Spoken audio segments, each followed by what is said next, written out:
When school fails, unschool. To live is to learn. I'm Mary, and this is my son Luke. Luke does amazing things because his education is unscripted and driven by him. He learns through life experiences. And given love and freedom, he soars. Welcome to the Luke life, where complex, beautiful, gifted, Aspie minds play.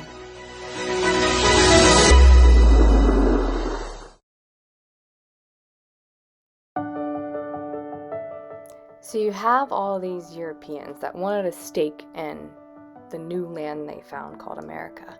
So you had the British, the French, the Spanish, the Dutch, the Portuguese, and they all wanted a piece of America, or all of America.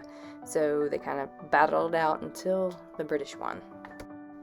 So the post-Columbian America gets a little bit confusing. It's like you have all these states competing for who had the first settlement, who had the first successful European settlement. So this is what I know. This is what I found on Wikipedia. So in the 1520s to the 1560s, it seems like the Spanish were here in states like Georgia, New Mexico, Florida. And then in 1585 is when the English came to Roanoke. Roanoke was considered the first English colony in America, but it wasn't successful, meaning the inhabitants of that colony disappeared. And then the next Europeans to come over to America to settle were the French, who settled in Maine in 1604. And their settlement was considered unsuccessful because they moved it to Nova Scotia. And then after that, in 1607, is the settlement at Jamestown, which was the first successful English colony in America. So let's hop in Guinevere and go see Jamestown, Virginia.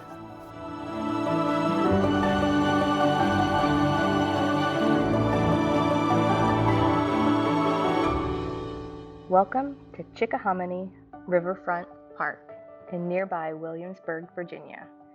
This was a beautiful RV park, and it was surrounded by the Chickahominy River and Gordon Creek. It resides along the Virginia Capitol Trail, which is a bike and pedestrian trail that starts from Richmond, Virginia, and goes all the way to Williamsburg, Virginia.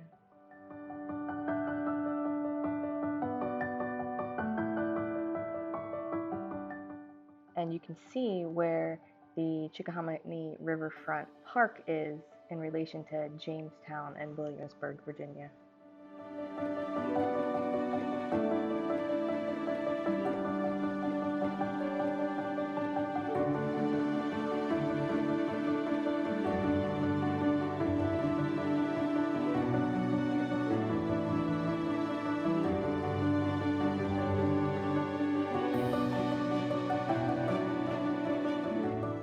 We stayed in spot 333. It was a great location. It was close to the fishing pier where you could put your kayaks into the water.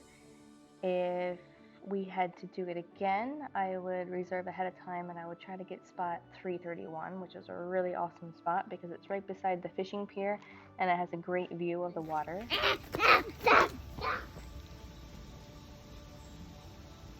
So right there is the path down to the pier, and then this is us with our crazy parking job in the storm last night in the dark at 10 p.m. We couldn't see a thing. So lucky we didn't hit a tree. And then there's the river, and you have all this space. I'll make you a video. Yeah, it's so cool because then you can put a tent out here. Say goodbye.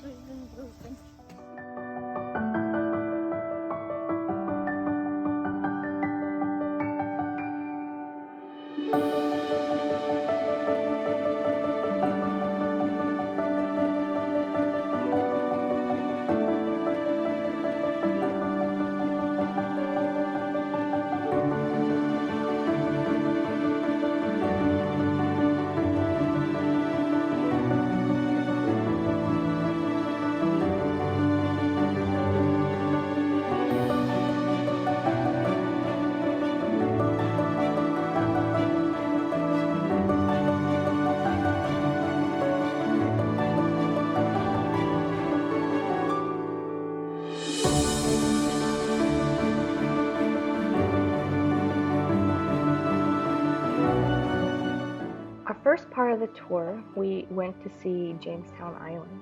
We did the island drive tour, which was really awesome. It was a 3 to 5 mile loop around Jamestown Island.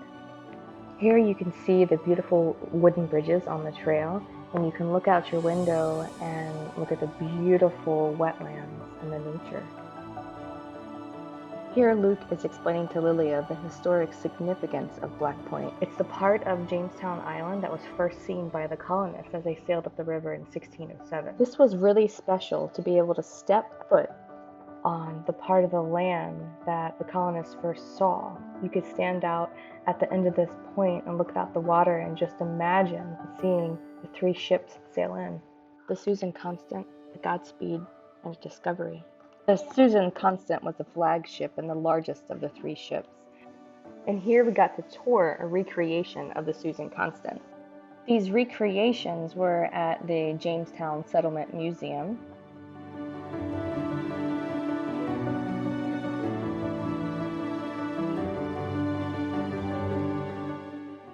Also at this museum are recreations of the James Fort and the Powhatan Indian Village, showing how the Native Americans lived as well as the colonists lived in 1607.